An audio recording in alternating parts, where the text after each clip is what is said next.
Hello student. तो आज हम लोग पीरियोडिक टेबल के लेक्चर नंबर 5 में स्टडी करने वाले हैं कंसेप्ट ऑफ आयोनाइजेशन एंथैल्पी।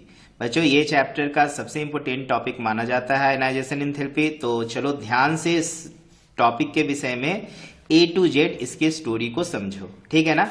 चलो मैं स्टार्ट कर रहा हूँ आज का क्लास आयोनाइजेशन एंथैल्पी पे।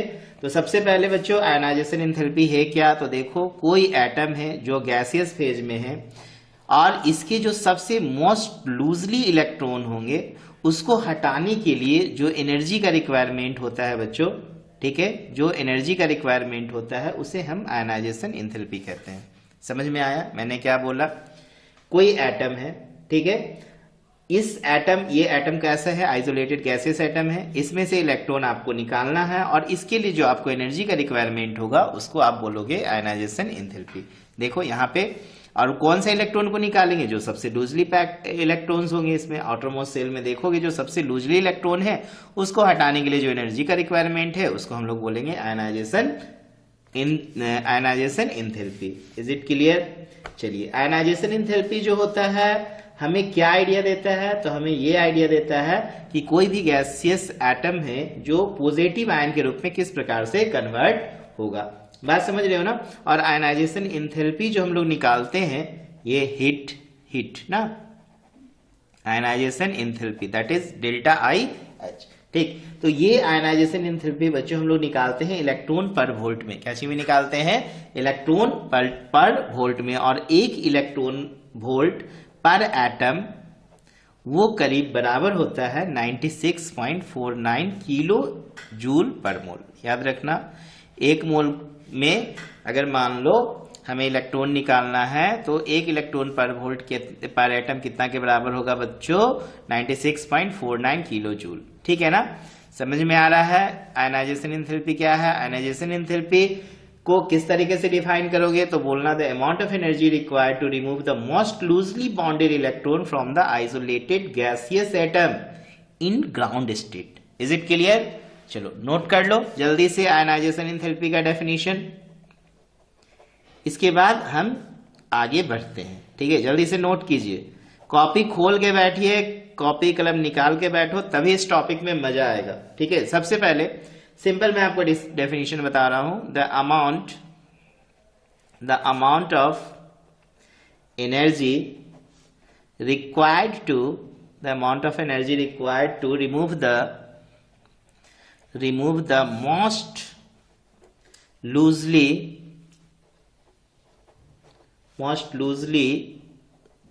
bound electron from the isolated gaseous atom in its ground state, ठीक है ना, in its ground स्टेट। चलो डेफिनेशंस क्लियर आयोनाइजेशन एंथैल्पी का। और मैंने आपको बता दिया आयोनाइजेशन एंथैल्पी जो हम लोग एक्सप्रेस करते हैं इलेक्ट्रॉन पर वोल्ट पर एटम में, और एक इलेक्ट्रॉन वोल्ट पर एटम 96.49 किलो जूल के बराबर होता है। समझ में आया? चलो अब हम बात करते हैं second word, successive ionisation enthalpy. छोटा छोटा वर्ड है, इसको क्लियर करो। Successive ionisation enthalpy,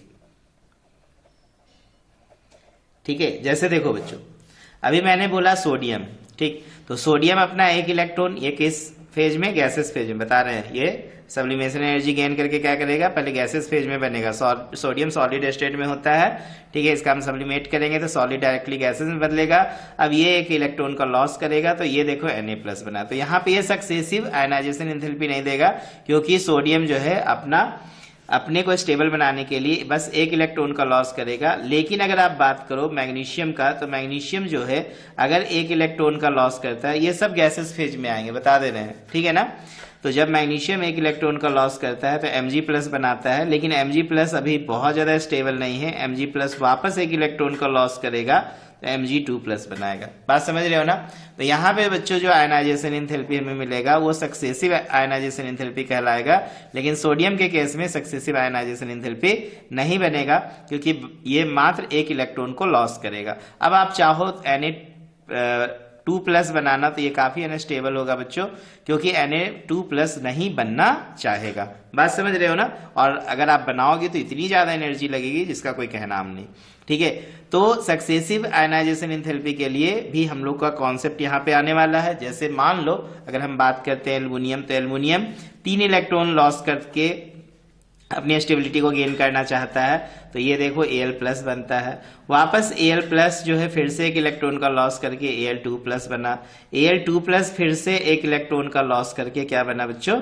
Al3+। अब सवाल उठ रहा है, क्या Al+, Al2+ और Al3+ बनने में सेम अमाउंट ऑफ एनर्जी की सप्लाई होगी? बच्चों बिल्कुल नहीं। इसमें आयनाइजेशन एंथैल्पी का मान अलग होगा, इसमें आयनाइजेशन एंथैल्पी अलग होगा, और इसमें आयनाइजेशन एंथैल्पी और भी अलग होगा। कहने का मतलब ये आपका जो आयनाइजेशन एंथैल्पी होगा इसको हम लोग ΔIH3 बोलेंगे, ये ΔIH2 बोलेंगे, और ये ΔIH1 बोलेंगे। ठीक है ना? ये फर्स्ट आयनाइजेशन एंथैल्पी, ये सेकेंड, और ये थर्ड। बच्चों हमेशा याद रखना, ये थर्ड आयनाइजेशन एंथैल्पी जो है ये काफी बड़ा होगा सेकेंड आयनाइजेशन एंथैल्पी से।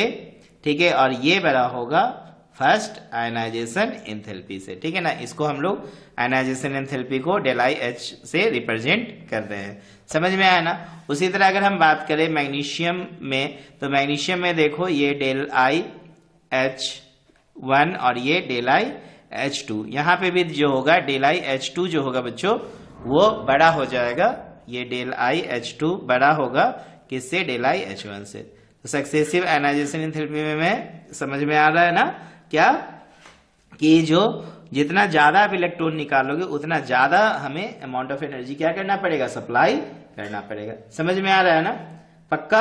अब देखो, जैसे कि मैं आपको बताऊं सक्सेसिव आयनाइजेशन एंथैल्पी, मैंने भी बताया कि सोडियम का कराओगे तो बहुत मुश्किल है, क्योंकि देखो सोडियम का अगर आप एक इलेक्ट्रॉन को लॉस करा के Na+ बनाओगे, देखो ये बड़ा इंपॉर्टेंट है। सोडियम सॉलिड स्टेट में इलेक्ट्रॉनों का लॉस नहीं करना चाहेगा। सोडियम को सबसे पहले आपको गैसेस फेज में लाना होगा। तो गैसेस फेज में कैसे लाएंगे? सब्लिमेट एनर्जी को हम इसमें सप्लाई करेंगे, तो सोडियम सॉलिड से गैसेस फेज में आएगा। उसके बाद आयनाइजेशन एंथैल्पी सप्लाई करेंगे, एनर्जी सप्लाई करेंगे, तो ये इलेक्ट्रॉन का लॉस करेगा और Na+ बनाएगा। ये भी गैसेस फेज में बच्चों।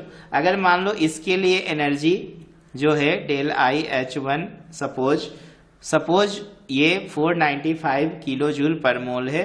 ठीक है, तो अगर आप Na+ गैसेस से वापस एक इलेक्ट्रॉन का लॉस करना चाहोगे, Na2+ बनाना चाहोगे, क्या बनाना चाहोगे? 2+, तो जानते हो इसमें कितनी एनर्जी लगेगी? इसमें जो एनर्जी लगेगी करीब करीब 4581 किलो जूल पर मोल। अब आप समझ सकते हैं एक मोल एटम को अगर हम वर्क करें तो कितना ज्यादा, 4581, और ये कितना 495, कितना ज्यादा हो रहा है? तो ये ΔIH2 जो है ऑफ सोडियम का बच्चों ये काफी बड़ा हो रहा है, very very greater than ΔIH1 of sodium. अब सोचो केमिस्ट्री में एक बहुत इंपॉर्टेंट कॉन्सेप्ट क्या है? केमिस्ट्री उसी चीज को एक्सेप्ट करता है जो इकोनॉमी में आता है। अब बताओ ये कॉन्सेप्ट हमारे इकोनॉमी में क्या एक्सेप्ट होगा कि Na2+ बनाने के लिए कितना ज्यादा एनर्जी का रिक्वायरमेंट होगा? अगर हम इतना एनर्जी का सप्लाई करते हैं तो ऑटोमेटिक है कि उसको एक्सेप्ट नहीं किया जाएगा। ठीक है, यही कारण है कि हम लोग Na+ बनाते हैं और Na+ स्टेबल होते हैं, और ये जो है कंपाउंड्स जो भी आयनिक कंपाउंड यदि बना रहे हैं तो आयनिक कंपाउंड फॉर्म करेंगे। Is it clear? समझ में आ रहा है ना? इसी तरीके से आप डिफरेंट एलिमेंट्स का first, second, third ionization enthalpy अगर देखोगे तो आपको और ज्यादा क्लियर होगा कॉन्सेप्ट कि कितना ज्यादा एनर्जी का रिक्वायरमेंट होता है इलेक्ट्रॉनों को निकालने के लिए। तो मैं आपको एक लिस्ट दे रहा हूं। जैसे मान लो कि मैंने लिस्ट लिया लिथियम। ठीक है, मैंने एक लिया लिस्ट लिथियम, यहाँ पे मैं एलिमेंट लिख दे रहा हूं। ठीक, ये ΔIH1 लिख दे रहा हूं, ये फर्स्ट आयनाइजेशन एंथैल्पी है, और ये सारा आयनाइजेशन एंथैल्पी मैं किलोजूल पर मोल में लिख रहा हूं। ठीक है ना? ये ΔIH2 है, और ये यहाँ पे लिख देते हैं ΔIH3। सबके सब क्या चीज में है बच्चों? किलोजूल पर मोल। ये भी क्या चीज में है? किलोजूल पर मोल। ठीक है, सब एक्सपेरिमेंटल वैल्यू में लिख रहा हूं, वैल्यू थोड़ा इधर उधर हो तो एक्सेप्ट करना, क्योंकि मैं बस आपको समझाना चाह रहा हूं first second third ionization enthalpy की वैल्यू। जैसे मान लो मैंने लिथियम लिया, बेरिलियम लिया, बोरन लिया, कार्बन लिया, नाइट्रोजन लिया, ऑक्सीजन ले लिया। क्लियर है ना? अब देखो मैं यहाँ पे फर्स्ट आयनाइजेशन एंथैल्पी अगर मैं लिथियम का लो तो ये करीब करीब 520 किलो जूल पर मोल है, लेकिन सेकेंड आयनाइजेशन एंथैल्पी देखोगे तो 7297 और थर्ड आयनाइजेशन एंथैल्पी देखोगे तो 11810। अब आप समझ सकते हो कि Li ट्रिपल प्लस बनाना कितना मुश्किल है, कितनी ज्यादा एनर्जी लग रही है। नहीं, उसी तरह बेरिलियम का देखोगे तो फर्स्ट आयनाइजेशन एंथैल्पी मात्र 899.5 है, सेकेंड भी बहुत ज्यादा डिफरेंस नहीं होगा क्योंकि ये 2 इलेक्ट्रॉन को लॉस करना चाहेगा तो 1757 किलो जूल पर मोल होगा। लेकिन अगर आप तीसरा इलेक्ट्रॉन को अब लॉस कराओगे तो देखो 14850 किलो जूल एनर्जी आपको इसके एक मोल से इलेक्ट्रॉन को निकालने के लिए देना पड़ेगा। इसी तरह बोरन देखो, अगर 8 पहला अगर इसका इलेक्ट्रॉन निकालने के लिए 800.6 किलो जूल एनर्जी दे रहे हो तो दूसरा इलेक्ट्रॉन निकालने के लिए 2427 और तीसरा इलेक्ट्रॉन निकालने के लिए 3650। इसमें बहुत ज्यादा डिफरेंस नहीं है। बोरन 5 है तो 3 इलेक्ट्रॉन है तो 3 इलेक्ट्रॉन को ये लॉस करना चाहेगा। कार्बन का देखो तो कार्बन में भी अगर आप इलेक्ट्रॉन को लॉस कराना चाहोगे तो ज्यादा एनर्जी है, क्योंकि पहला इलेक्ट्रॉन को निकालने के लिए तकरीबन 1086.4, दूसरा इलेक्ट्रॉन को 2352, तीसरा इलेक्ट्रॉन को निकालने के लिए 4619। ये डेटा बाबू मैं कहाँ से ला रहा हूँ बच्चों सब, तो मैं बता दूं ये बुक के हेल्प से ले रहा हूँ, ठीक है ना? क्योंकि बहुत सारा डेटा आपको याद तो कर नहीं सकते हो ना इतना, बस आपको समझाने के पॉइंट ऑफ व्यू से मैं इसका फर्स्ट आयनाइजेशन, सेकेंड और थर्ड आयनाइजेशन एंथैल्पी का वैल्यू लिख रहा हूँ। ये थोड़ा आप अलग अलग बुक में का पॉइंट इधर उधर वेरी करेगा तो टेंशन नहीं लेने का, ये बस समझाने के पॉइंट ऑफ व्यू से आपको बताया जा रहा है कि कितना ज्यादा इलेक्ट्रॉन को निकालने में जो एनर्जी का डिफरेंसेस होता है वो यहाँ पर मैं बता रहा हूँ। जैसे नाइट्रोजन देखो तो इसके पहले इलेक्ट्रॉन को निकालना चाहो तो 1402, दूसरे इलेक्ट्रॉन को निकालो तो 2860, तीसरे को निकालो तो 4577 किलो जूल पर मोल।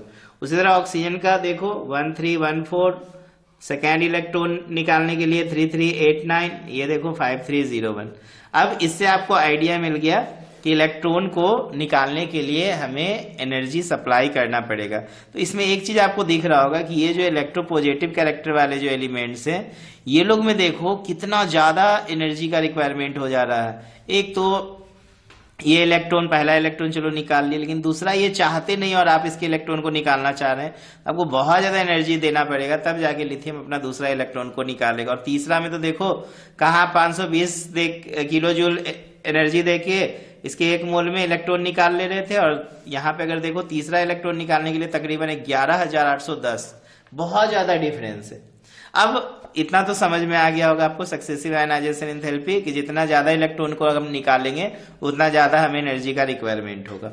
अब यहाँ पे सबसे इंपॉर्टेंट सवाल क्या होगा आयनाइजेशन एंथैल्पी को और अच्छे समझने के लिए कि क्या क्या फैक्टर है जिसपे आयनाइजेशन एंथैल्पी डिपेंड करेगा। तो चलो एक एक करके सभी फैक्टर्स पे स्टडी करते हैं। Factors on which ionization enthalpy depends, ठीक है ना? आयनाइजेशन एंथैल्पी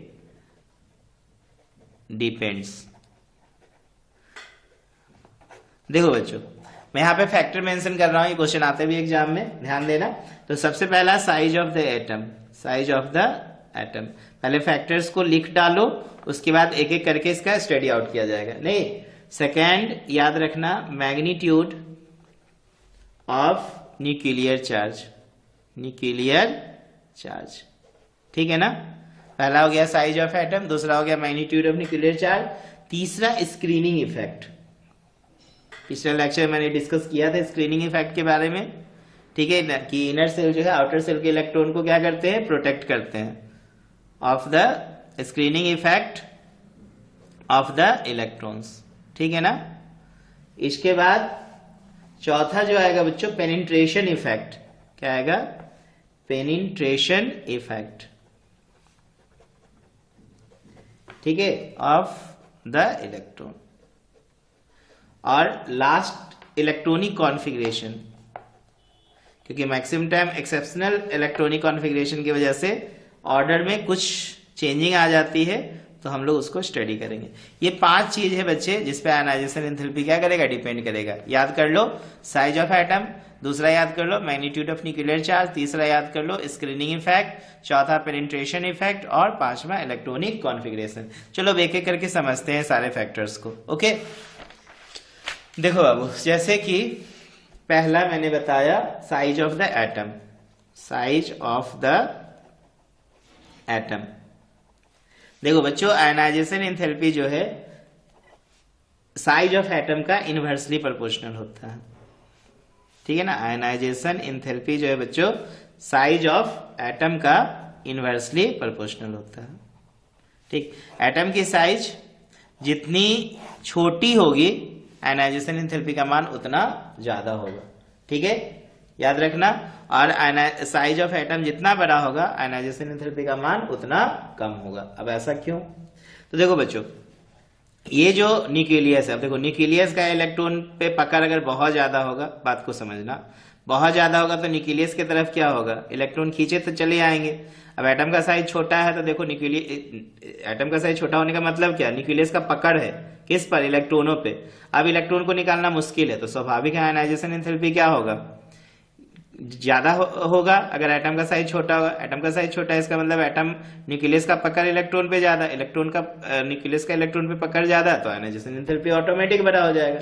बात समझ रहे हो ना।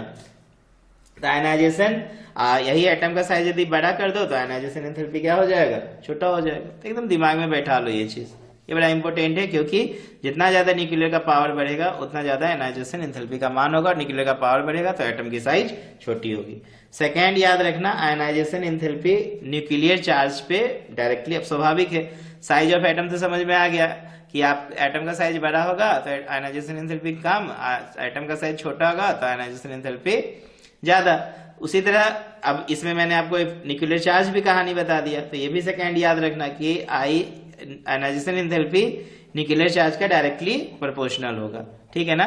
जितना ज्यादा न्यूक्लियर चार्ज उतना ज्यादा आयनाइजेशन एंथैल्पी। क्यों? क्योंकि इलेक्ट्रॉन को लॉस करना चाहेगा नहीं। बात समझ रहे हो ना। अब देखो तीसरा क्या फैक्टर मैंने बताया, स्क्रीनिंग इफेक्ट। तो आयनाइजेशन एंथैल्पी बच्चों स्क्रीनिंग इफेक्ट का इनवर्सली प्रोपोर्शनल होगा, ठीक है ना। स्क्रीनिंग इफेक्ट का क्या होगा, इनवर्सली प्रोपोर्शनल। बच्चों क्यों ऐसा, आयनाइजेशन एंथैल्पी स्क्रीनिंग इफेक्ट का क्यों इनवर्सली प्रोपोर्शनल होगा? तो देखो स्क्रीनिंग इफेक्ट क्या है, जैसे कि ये न्यूक्लियस है, ठीक है ना, ये न्यूक्लियस है, ये सेल है, इसमें इलेक्ट्रॉन्स है, इसमें भी इलेक्ट्रॉन्स है। बात समझ रहे हो ना, इसमें भी क्या है, इलेक्ट्रॉन्स है। अब देखो ये इलेक्ट्रॉन में क्या होगा, रेपल्सन होगा। तो इस इलेक्ट्रॉन को यदि ये न्यूक्लियस खींचना चाहेगा तो ये इलेक्ट्रॉन इसको क्या कर देगा, रेपल कर देगा। रेपल करेगा इसका मतलब ये वाला ऑर्बिट जो है ये इस ऑर्बिट के लिए बोले तो ये सेल जो है इस सेल को क्या करेगा, प्रोटेक्ट करेगा, स्क्रीन प्रोवाइड कर देगा, क्योंकि इसके इलेक्ट्रॉन को ये अंदर आने नहीं दे, ये इसके इलेक्ट्रॉन को, इस सेल के इलेक्ट्रॉन को ये इलेक्ट्रॉन आने नहीं देना चाहेगा, रेपल करेगा। तो जितना ज्यादा स्क्रीनिंग इफेक्ट होगा, जितना ज्यादा क्या होगा बच्चों, स्क्रीनिंग इफेक्ट होगा, उतना आयनाइजेशन एंथैल्पी कम होगा। क्यों कम होगा? क्योंकि स्क्रीनिंग इफेक्ट बढ़ेगा। सुनो, स्क्रीनिंग इफेक्ट बढ़ेगा, स्क्रीनिंग इफेक्ट बढ़ेगा तो ये साइज एटम के क्या हो जाएंगे, बड़े हो जाएंगे।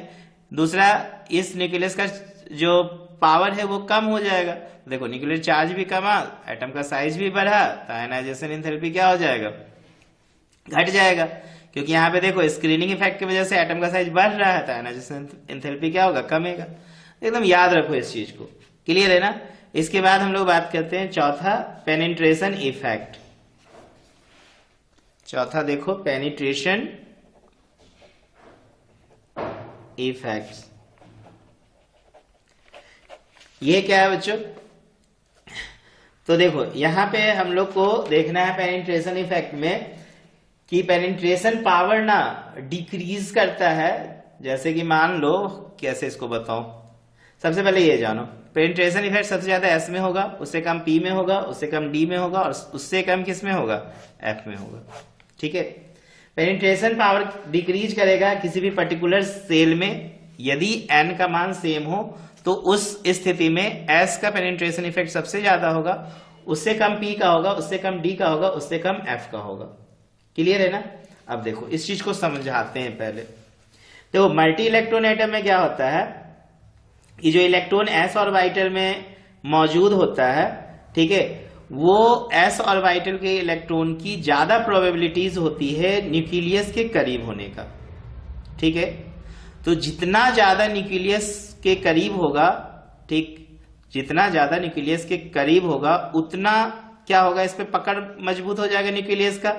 ठीक, मजबूत होगा तो स्वाभाविक है इसके इलेक्ट्रॉन को आप एनर्जी दोगे तो न्यूक्लियस से फाइट, पहले तो न्यूक्लियस से फाइट करना पड़ेगा, क्योंकि न्यूक्लियस जो है एस के इलेक्ट्रॉन पे पकड़ बना के रखा है, तो हमें ज्यादा एनर्जी देना पड़ेगा, तभी हम न्यूक्लियस की पकड़ को हम कमजोर कर पाएंगे। यही कारण है कि एस का जो पेनिट्रेशन इफेक्ट है वो ज्यादा है। ठीक है, इसका मतलब आयनाइजेशन एंथैल्पी ज्यादा हो जाएगा, किसके लिए, एस के लिए। बशर्ते कि ध्यान देना एन सेम होगा, एन क्या होना चाहिए बच्चों, सेम। ये नहीं कि एगो 3s ले लेना और एगो 5s ले लेना, ऐसा बात नहीं करना। ठीक है ना, 3s लिए हो तो 3p लेना, 3p लिए हो तो 3d लेना, 3, ठीक है, इस तरीके से। 4s, 3f तो होगा नहीं, 4s लेना, 4p लेना, 4d लेना, 4f लेना। इसमें मैं बात कर रहा हूं कि s का आयनाइजेशन एंथैल्पी ज्यादा, उससे कम p, उससे कम d, उससे 1s में तो केवल 1 ही आएगा, 2s 2p में देखो 2s का ज्यादा होगा, फिर 2p का। समझ में आ रहा है ना। तो s जो है न्यूक्लियस के करीब होते हैं, तो न्यूक्लियस के करीब होते हैं तो उसमें पकड़ ज्यादा होता है, पेनिट्रेशन इफेक्ट ज्यादा होगा, तो स्वाभाविक है कि आयनाइजेशन एंथैल्पी जो होगा वो ज्यादा हो जाएगा। समझ में आ रहा है ना। ठीक है, कोई दिक्कत नहीं। चलिए, तो यहां पे क्लियर हो गया। अब देखो एक चीज और भी याद रखना, एक मेरे दिमाग में आ रहा है कि if the penetration of the electron is more it experience less shielding effect. ठीक है ना, देखो शील्डिंग इफेक्ट भी क्या होगा, कम होगा, क्योंकि न्यूक्लियस का पकड़ क्या हो गया, इलेक्ट्रॉन पे ज्यादा हो गया, तो स्वाभाविक है शील्डिंग इफेक्ट कम। शील्डिंग इफेक्ट कम तो आयनाइजेशन एंथैल्पी क्या, हाई। याद रखना, शील्डिंग इफेक्ट यदि लेस होगा, शील्डिंग इफेक्ट समझ में आ गया ना, शील्डिंग इफेक्ट लेस होगा तो आयनाइजेशन एंथैल्पी क्या होगा बच्चों, हाई हो जाएगा। क्लियर है ना। चलो, इसके बाद देखो 5वां मैंने बताया था इलेक्ट्रॉनिक कॉन्फ़िगरेशन। क्या है, इलेक्ट्रॉनिक कॉन्फ़िगरेशन। बच्चों बहुत बार क्या होता है कि इलेक्ट्रॉनिक कॉन्फ़िगरेशन में आप देखते हो ना एक्सेप्शनल रूल को, तो हाफ फिल या फुल फिल ऑर्बिटल्स जो होते हैं बच्चों वो ज्यादा स्टेबल होते हैं। इस परिस्थिति में क्या होता है कि स्टेबल एलिमेंट्स में इलेक्ट्रॉन को निकालना और ज्यादा मुश्किल होता है, तो उस समय भी क्या होता है कि उसके आयनाइजेशन एंथैल्पी बढ़ जाती है। बात समझ रहे हो ना। और इसके अलावा और भी नोबेल गैस ले लो। नोबेल गैस में देखो NH2NP6 इसका आयनाइजेशन एंथैल्पी देखो बहुत ज्यादा होगा, क्योंकि नोबेल है, ये अपना पूरा इलेक्ट्रॉन को क्या किए हुए हैं, भरे हुए हैं। अब जो पूरा फुलफिल है, स्टेबल है, उसके इलेक्ट्रॉन को निकालना क्या हो जाएगा, बहुत मुश्किल हो जाएगा। मुश्किल हो जाएगा तो अब समझ रहे हो कि आयनाइजेशन एंथैल्पी भी क्या होगा, बढ़ेगा। ठीक है, दूसरा एलिमेंट नाइट्रोजन ले लो। नाइट्रोजन देखो 7 होता है, 1s2 2s2 2p3। अब इसमें भी देखो 1s में अगर देखो तो आपको 2 इलेक्ट्रॉन, 2s में देखो 2 इलेक्ट्रॉन, लेकिन अगर आउटर मोस्ट सेल ये p पे बात करो तो देखो सिंगल इलेक्ट्रॉन भरे हुए हैं।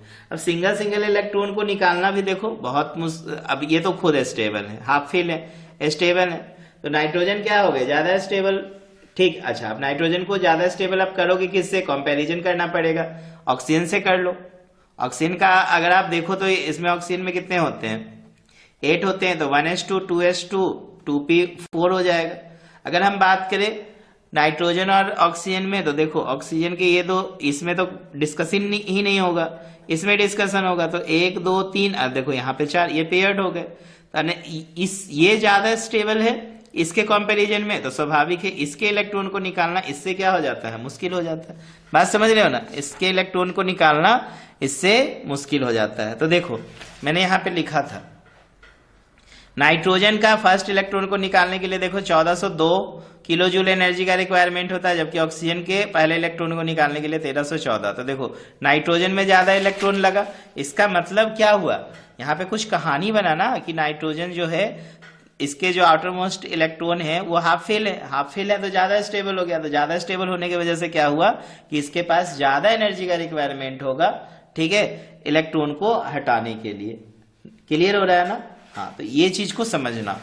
चलो अब हम लोग वेरिएशन अगर बात करें पीरियोडिक टेबल में कि किस तरीके से आयनाइजेशन एंथैल्पी वेरी करता है across the period and down the group वगैरह वाला कहानी पे, तो चलो बात करते हैं next variation of ionization enthalpy in the periodic table. बात को समझना, variation of ionization enthalpy in the periodic table में जनरली देखोगे the value of ionization enthalpy increases with increase in atomic number across the period, ठीक है ना। तो देखो मैंने क्या बोला कि value of ionization enthalpy increase करेगा with increase in atomic number. देखो एटॉमिक नंबर बढ़ेगा तो आयनाइजेशन एंथैल्पी भी क्या होगा, बढ़ेगा। देखो लेफ्ट से राइट जाओगे ना, लेफ्ट से राइट जाओगे तो मैंने आपको बताया ना कि एटम का साइज छोटा होगा। एटम का साइज छोटा होने की वजह क्या है, इफेक्टिव न्यूक्लियर चार्ज ज्यादा हो जाएगा तो एटम का साइज ज्यादा होगा तो आयनाइजेशन एंथैल्पी का मान क्या होगा, बढ़ेगा। तो लेफ्ट टू राइट जाओगे तो आयनाइजेशन एंथैल्पी का मान आपको बढ़ता हुआ मिलेगा। क्यों बढ़ता हुआ मिलेगा, क्योंकि इलेक्ट्रॉन ज्यादा एकदम बॉन्डिंग होता है, न्यूक्लियस का पकड़ मजबूत होगा तो एनर्जी ज्यादा सप्लाई होगा। तो लेफ्ट टू राइट जाएंगे, ठीक है ना, तो आयनाइजेशन एंथैल्पी का मान क्या होता चला जाएगा, बढ़ता चला जाएगा। बात समझ रहे हैं कि नहीं। कुछ एक्सेप्शन आएंगे, नो डाउट कि नहीं आएंगे, थोड़ा सा वेट करो। बस अभी ट्रेंड को समझ लो। ट्रेंड क्या बोलता है कि लेफ्ट से राइट जाओगे तो आयनाइजेशन एंथैल्पी बढ़ेगा। क्लियर है ना। क्यों बढ़ेगा, क्योंकि न्यूक्लियर चार्ज बढ़ रहा है, ठीक है ना। चलिए एटम का साइज डिक्रीज करेगा तो स्वाभाविक है लेफ्ट टू राइट जाएंगे तो आयनाइजेशन एंथैल्पी का मान बढ़ता चला जाएगा। क्लियर है ना। अब देखो जैसे कि इसका आप देखोगे तो इसका भी ग्राफ जो है एनसीईआरटी में बना के देता है, ठीक है। कि ग्राफ में जैसे कि मैं एक छोटा सा ग्राफ बनाता हूं, इस पे वर्कआउट करेंगे आप, ठीक। जैसे देखो हम बात करते हैं एक छोटा सा आयनाइजेशन एंथैल्पी हम ले लेते हैं किस एलिमेंट का। हम बात करेंगे अभी लिथियम पे, बेरिलियम पे, लेफ्ट टू राइट लिथियम हो गया। इसके बाद अगला में जाएगा बोरोन, बोरोन के बाद कार्बन, कार्बन के बाद बगल में नाइट्रोजन फैमिली है, नाइट्रोजन के बाद ऑक्सीजन फैमिली, फिर हाइड्रोजन फैमिली में फ्लोरीन आता है और इधर नियोन आ गया, यही ना। हम लेफ्ट टू राइट जा रहे हैं। लिथियम, बेरिलियम ये फर्स्ट ग्रुप का है, सेकेंड ग्रुप का है। ये देखो आपका पी ब्लॉक में 13 में चला जाएगा। ये कार्बन फैमिली 14 है, फिर निकोजन फैमिली है 15, नाइट्रोजन फैमिली के नाम से भी जाना जाता है। चाल्कोजन फैमिली है, ऑक्सीजन इसको ऑक्सीजन फैमिली के नाम से भी जानते हैं। हेलोजन में आप फ्लोरीन को ले लो और ये आपका इनर्ट गैस है, समझ रहे हो ना। देखो जैसे कि यहाँ पे हमने 0 ले लिया, ठीक। मैं यहाँ पे आयनाइजेशन एंथैल्पी ले रहा हूँ किलो जूल पर मोल में, ठीक है ना, किलो जूल पर मोल। यहाँ पे हमने 500 किलो जूल पर मोल रखा है, यहाँ पे 1000 रखा है, यहाँ पे 1500 रखा है, यहाँ पे 2000। इस तरह से मैं एक बस रफ आइडिया दे रहा हूँ आपको समझाने के लिए, ठीक है। एक रफ आइडिया दे रहा हूँ, ठीक है। यहाँ पे एक एलिमेंट, यहाँ पे 0 2 4 6 8, ठीक है। इस तरह से 10 ले लेते हैं, ठीक है। लिथियम देखो 3 है, बेरिलियम देखो 4 है, बोरॉन देखो 5 है, कार्बन देखो 6 है। ये लिथियम हो गया, समझ रहे हो ना। ये लिथियम, ये बोरॉन, ये बोरॉन कितना, लिथियम 3, बेरिलियम 4 है ना, बेरिलियम 4, 5 में बोरॉन आ जाएगा, कार्बन 6 है, ठीक है। नाइट्रोजन 7, ऑक्सीजन 8, ठीक है ना। ऑक्सीजन 8, फ्लोरीन 9 और नियोन 10। इस तरीके से मैंने लिया है, ठीक। देखोगे तो लिथियम का करीब करीब 500 है ना, 520। यहाँ पे 0 पे 500 मैंने लिया है, करीब 520.3 किलो जूल पर मोल आपको देखने को मिलेगा। इसी तरह बोरॉन के विषय में अगर आप बात करो तो तकरीबन 899.5 दिखता है। देखो बोरॉन नहीं, पहले बेरिलियम ले लेंगे ना, बेरिलियम यहाँ पे ले लेते हैं। ये करीब 899.5 बोरॉन का देखोगे तो बोरॉन का कम हो जाता है, ठीक है। बोरॉन का कम हो जाएगा तो देखो 800.6 करीब यहाँ पे। अब देखो ये ग्राफ में आप यहां से चले यहाँ, लेकिन वापस देखो आप यहाँ पे पहुंच गए। इसका मतलब आप क्या हुए, डाउन हुए। अब इससे क्या मतलब हुआ, देखो ये वैल्यू मैं क्या लिख रहा हूं उससे मैटर नहीं करता है, मैटर यहाँ पे देखो ट्रेंड फॉलो नहीं हो रहा है, क्योंकि लेफ्ट से राइट में आयनाइजेशन एंथैल्पी क्या होना चाहिए, बढ़ रहा है, लेकिन यहाँ पे देखो गड़बड़ हो गया। गड़बड़ क्या हो गया, एक ठो घट गया, क्योंकि ये आया 520.3, अगला आया 899.5, लेकिन इससे अगला आ गया कितना 800.6। देखो 99 के आसपास क्या हुआ, डाउन हो गया। अब यहाँ पे सवाल उठा डाउन क्यों हुआ, तो देखो बच्चों जब आप बेरिलियम का कॉन्फ़िगरेशन लिखोगे 4 का तो 1s2 2s2 है, लेकिन जब आप बोरोन का लिखोगे 5 का तो ये 1s2 2s2 2p1 है, ठीक है। तो अगर देखो तो इसके जो आउटर मोस्ट सेल है इसमें देखो ये फुलफिल और वाइटल है इन लोग के पास, तो फुलफिल और वाइटल से इलेक्ट्रॉन को निकालना मुश्किल है, लेकिन इसमें ये दोनों तो फुलफिल है, लेकिन ये बेचारा अकेले बैठा हुआ है, तो इसके इलेक्ट्रॉन को निकालना क्या है, आसान है, ये कम स्टेबल। यही वजह है कि बेरिलियम का जो आयनाइजेशन एंथैल्पी होता है ज्यादा होता है किसके कंपैरिजन में, बोरोन के कंपैरिजन में। आई होप आपको समझ में आ गया होगा। इसी तरह अब आप कार्बन का बात करो तो कार्बन में देखोगे तो कार्बन में बहुत नजदीक नजदीक मैंने लिखा है, तकरीबन 1086.4 होता है। फिर देखोगे कार्बन के बाद नाइट्रोजन में यदि देखोगे तो नाइट्रोजन में तकरीबन 1402 के आसपास है, जैसे मान लो मैंने यहां पे ले लिया, यहां पर ये 1402। फिर ऑक्सीजन में अगर देखो तो ऑक्सीजन में 1300 ही के आसपास होता है, देखो यहां पर ये कम गया, देखो कम गया, फिर कमा, इसका मतलब आप समझ रहे हो, ये बढ़ा यहाँ पे, ये नाम समझ रहे हो ना, ये लिथियम है, ये बेरिलियम है, ये बोरोन है, कार्बन है, नाइट्रोजन है, लेकिन ऑक्सीजन देखो डाउन हो गया। ऑक्सीजन तकरीबन 1314 किलो जूल है, जबकि नाइट्रोजन कितना था 1402। डाउन होने के पीछे का कारण अब समझ में आ गया होगा, क्यों, क्योंकि ये स्टेबल कॉन्फ़िगरेशन दे रहा है, कौन, नाइट्रोजन स्टेबल कॉन्फ़िगरेशन दे रहा है, जिसकी वजह से इसकी एनर्जी क्या होगी, ज्यादा लगेगी इलेक्ट्रॉन को निकालने के लिए। फिर ऑक्सीजन के बाद आ जाओ फ्लोरीन पे, तो फ्लोरीन का करीब देखोगे तो 1681 होता है, ठीक है, कुछ यहाँ पे आ जाएगा ऐसे। इसके बाद अगर देखोगे नियोन, तो नियोन तो सबसे ज्यादा स्टेबल, ये सीधे जो है 2000 के आसपास पहुंच जाता है, ठीक है, कुछ इस तरह से 2080 किलो जूल, ठीक है ना, यहीं पे पहुंचेगा, सॉरी 2080 किलो जूल पर मोल। अब आप समझ सकते हैं कि यहाँ पे 2 बार हम लोग को क्या मिला, एक्सेप्शन देखने को मिला। इसके पीछे का कारण क्या है, इसके पीछे का कारण है क्या, एक्सेप्शनल कॉन्फ़िगरेशन, नहीं एक्सेप्शनल कॉन्फ़िगरेशन इसको मत बोलो, इसको बोलो कि इस इलेक्ट्रॉनिक कॉन्फ़िगरेशन में हमें दिख रहा है कि आउटर मोस्ट शेल जो है फुलफिल या हाफ फिल है। तो जो फुलफिल या हाफ फिल होते हैं ना बच्चों, वो ज्यादा स्टेबल होते हैं, बस इतना दिमाग में रखो। अब आप इसको एक्सेप्शन के रूप में जानो या जैसे जानो, ठीक है। चलो अब समझ में आई थिंक आपको आ गया होगा, क्लियर है ना। इसी तरीके से आप अदर ग्रुप में भी स्टडी आउट कर सकते हैं, ठीक है ना। थर्ड हमने सेकेंड पीरियड का लिया, आप थर्ड फोर्थ फिफ्थ पीरियड में भी आप सेम ट्रेंड फॉलो कर सकते हैं। अब अगर आ जाओ वेरिएशन ऑफ ग्रुप में आ जाते हैं, किस पे आ जाते हैं, ग्रुप। पीरियड में तो समझ में आ गया, पीरियड में बस आपको दिमाग लगाना। देखो ये थर्ड फोर्थ में गए, आगे और भी ज्यादा चेंजिंग आएगा, ठीक है ना। अभी बस मैं एस ब्लॉक और पी ब्लॉक के एलिमेंट्स पे वर्कआउट कर रहा हूँ, डी ब्लॉक को तो अभी उठा भी नहीं रहा हूँ, डी ब्लॉक आएगा तो और भी एक्सेप्शन आने वाले हैं, ठीक है। चलो अगला देखो, variation in group, variation in group. यही सिर्फ ट्रेंड मत याद कर लो, ट्रेंड याद कर लो कि लेफ्ट से राइट आयनाइजेशन एंथैल्पी का मान क्या हो रहा है, बढ़ रहा है, तो गड़बड़ हो जाएगा। देखो घट भी रहा है, 2 बार घट गया ना। फिर देखो वेरिएशन इन अ ग्रुप।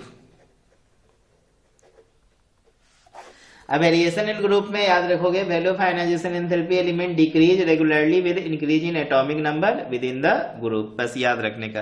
ये डाउन द ग्रुप आओगे तो देखो आयनाइजेशन एंथैल्पी का मान घटता चला जाएगा। इसमें भी आप कारण क्या देखोगे, तो नीचे जाते हैं तो एटम की साइज क्या होती है, बढ़ती चली जाती है, बढ़ती जाती है, तो इसमें जो शेडिंग इफेक्ट भी बढ़ जाता है, क्योंकि इनर इलेक्ट्रॉन बढ़ेंगे, इनर इलेक्ट्रॉन बढ़ेंगे तो आउटर मोस्ट इलेक्ट्रॉन को क्या करेंगे, प्रोटेक्शन देंगे, प्रोटेक्शन देंगे तो स्वाभाविक है आयनाइजेशन एंथैल्पी का मान घटता चला जाएगा।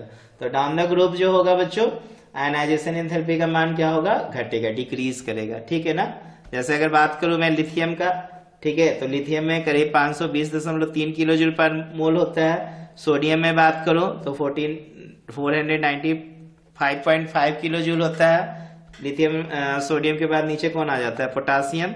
पोटासियम में देखोगे तो तकरीबन 418.9 किलो जूल होता है। इससे नीचे आ जाओ रुबिडियम। रुबिडियम का देखोगे तो 403 किलो जूल पर मोल होता है। उसके नीचे आ जाओ सीजियम। सीजियम का देखोगे तो 374 किलो जूल पर मोल होता है। अब आप देख लो, ये डेटा से ही आपको पता चल रहा होगा कि डाउन द ग्रुप अगर हम जा रहे हैं तो आयनाइजेशन एंथैल्पी का मान घटता चला जाता है। समझ में आए? ये कहानी है।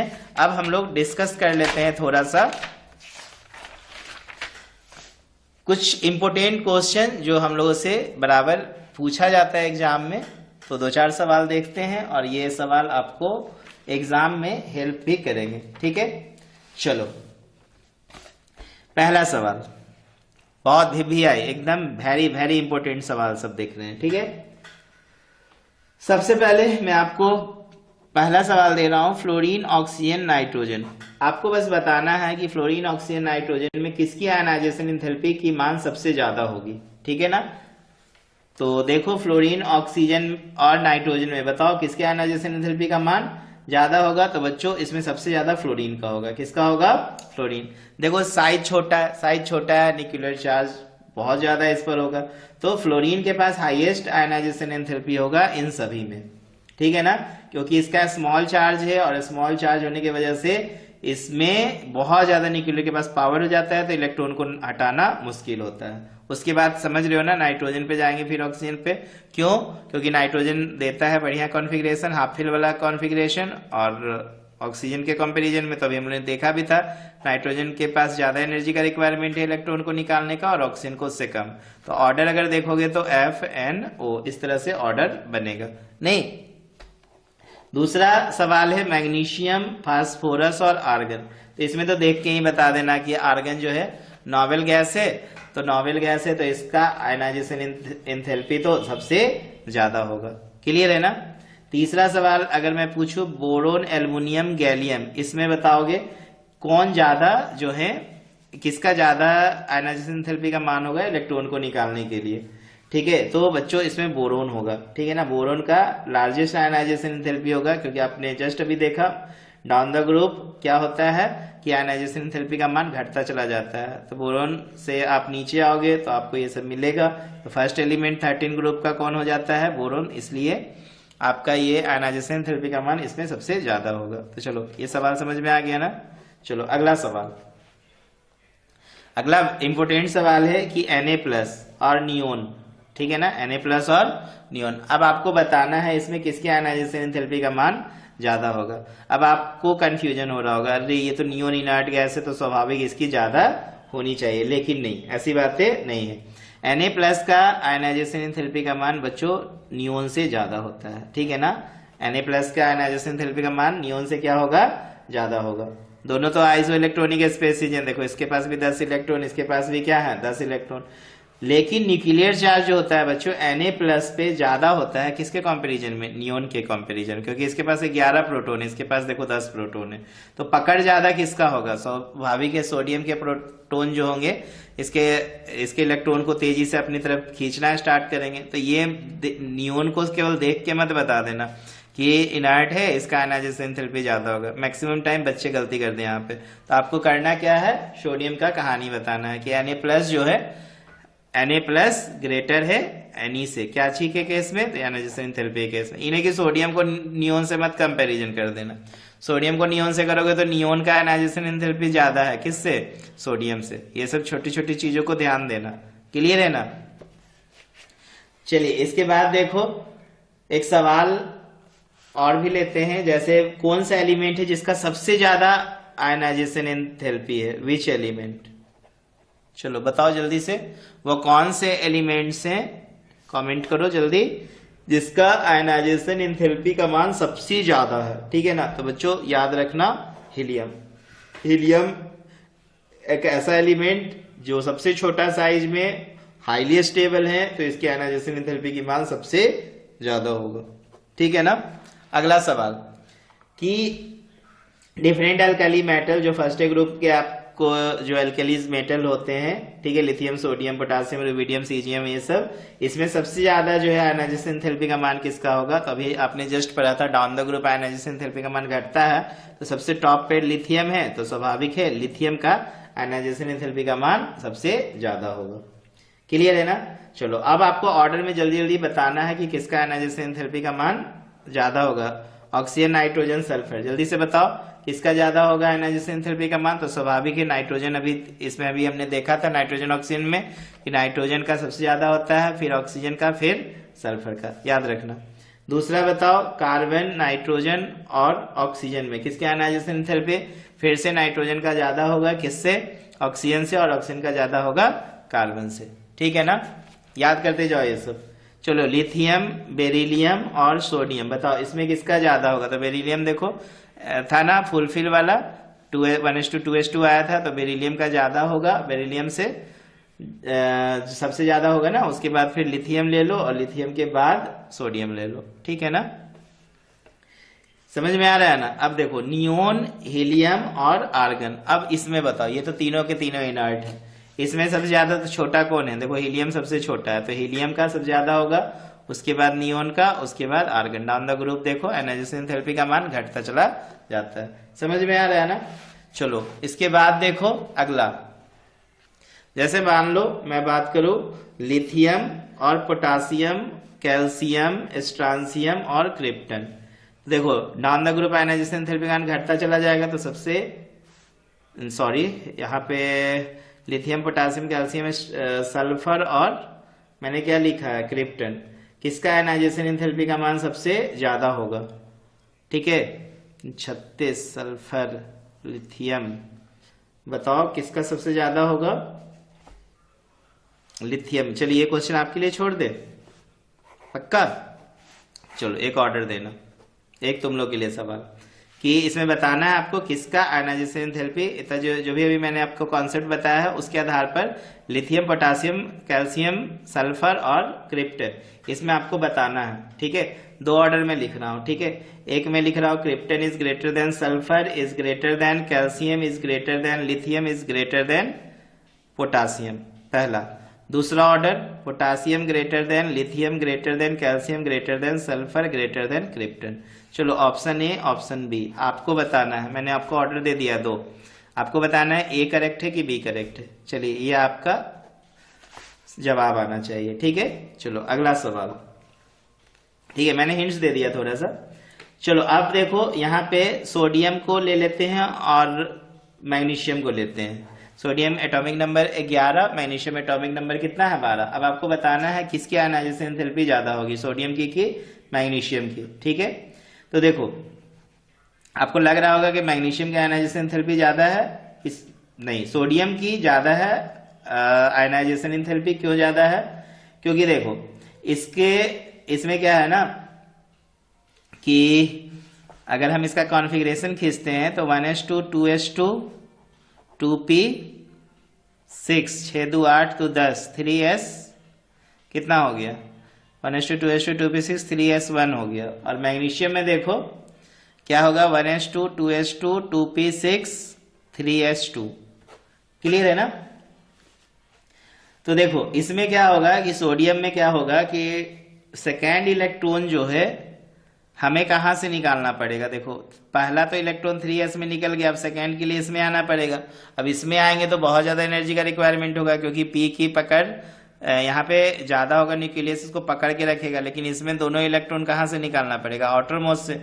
ठीक है, तो इसमें मेहनत कम, इसमें मेहनत क्या हो जाएगा? ज्यादा, क्योंकि इसका दूसरा इलेक्ट्रॉन को निकालना बहुत मुश्किल है। बात समझ रहे हैं ना?